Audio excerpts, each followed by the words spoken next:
మనుషుల కోసం ఎదురు చూడొద్దు, మనుషుల మీద ఆధారపడద్దు, దెబ్బతింటారు. ఎందుకంటే నిన్ను అర్థం చేసుకుని నీ గురించి ఆలోచించే శక్తి ఏ నరుడికి లేదు. ఎందుకంటే ఎవడి బాధలు వాడుకున్నాయి, ఎవడి కష్టాలు వాళ్ళకున్నాయి. ఏ బాధలు లేకుండా నీ బాధను పంచుకోవడానికి ఫ్రీగా ఎవ్వడూ లేడు. అందరి బాధలు ఎరిగి అందరిని అర్థం చేసుకుని అందరికి అందుబాటులో ఉండే శక్తి, దమ్ము, అనుకూలత ఒక్కడికే ఉంది,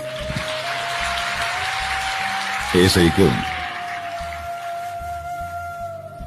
కొంతమంది నిన్ను పట్టించుకున్నారని పొంగిపోవద్దు, సంబరపడద్దు, చంకలు వద్దొద్దు. కొంతమంది నిన్ను పట్టించుకోలేదని నువ్వు బాధపడద్దు. నువ్వు వేడుకోవాల్సింది, ఎదురు చూడాల్సింది, పెన వేసుకోవాల్సింది, ఆశపడాల్సింది ఆ ఒక్కడి కోసమే, నా ప్రభు అయిన యేసుక్రీస్తు కోసం, నజరేయుడైన యేసు కోసం. అంతే. పనికొచ్చిద్దా మీకేమన్నా ఈ మాట? ఎంతమందికి పనికొచ్చిద్దో?